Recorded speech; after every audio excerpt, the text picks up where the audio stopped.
Hello everyone! Nandito na naman po ang inyong tiyahin. And this time po kung mapapansin nyo our topic, i-share ko po sa inyo, it's about waves of life. Hindi po muna ako mag-share ng hugot ko ngayon kasi para sa akin mas importante yung i-share na hugot nung isa sa mga matyagang nakikinig sa atin. Sabi niya, she wanted to share with us for what she had been through and overcome the obstacle. Which is, I believe, siguro, yun yung pinaka-importanting bagay. Kung paano niya nalabanan yung lahat ng problema na yun. Bago po ako magpatuloy, I just want to ask if you have ever been in the situation that once in your life, you felt drowning. Yung parang sa isang iglap, bigla ka na lang nag-collapse. Just like a sandcastle swiped by the big waves. Siguro kung dumating tayo dun sa time na yon, wala tayong ibang gagawin kundi umiyak na lang. Ang sabi niya, it happens that she did experience it all, and the worst part is that she almost killed herself. But one time in a situation like this, what she did, she turned herself to him and prayed. She cleared her mind and she only thinks about her children.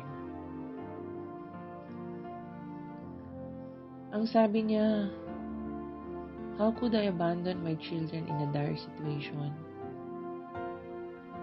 Her children is her best weapon to fight. It is the reason for her to live. Kaya mga kahugot, ang sabi ko, hindi ako mag-share ng hugot ko ngayon kasi mas importante yung hugot niya. Lalo na dun sa point ng buhay niya na kailangan niya nang mawala. Hindi ko ma-imagine o hindi ko alam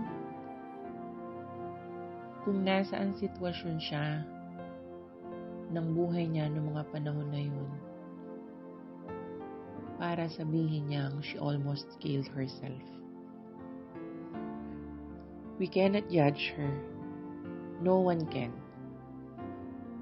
Kasi gaya ng sinabi ko, we are not on her situation.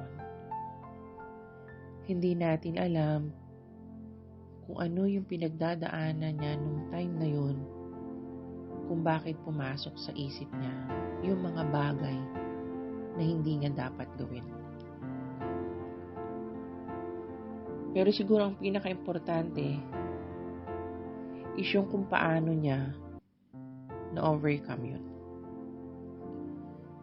May ilan sa atin ang sasabihin, siguro kahit anong mangyari sa akin, hindi ako darating sa ganung punto ng buhay na kikitilin ko.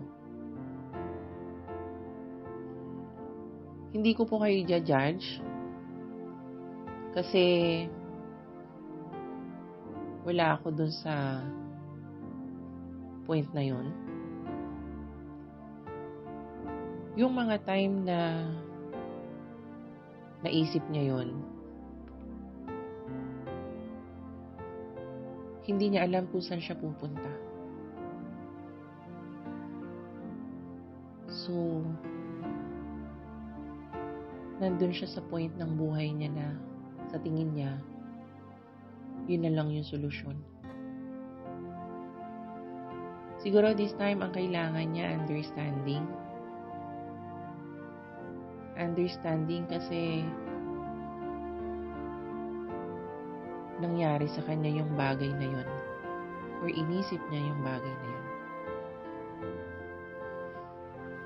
Mga kahugot, ang ilan sa atin lagi na lang tinatanong, may panibago na namang problema. Hindi pa nga tapos yung isa, may bago na naman. Hindi ko pa nagagawa ng paraan yung isa, may parating na namang bago. Wala na bang alam iba to sa akin kundi puro problema? Tama po. Yung lahat ng natatanggap niyong batong problema, yan po yung mga bagay na hindi natin alam nagpapatatag sa atin. Na yung mga problema na yun na ibinibigay sa atin, hindi natin namamalayan. Siya din yung gumagawa ng paraan para matapos to. So doon po sa nagpadala ng message, hanga po ako sa inyo kasi hindi kayo naging makasarili that time.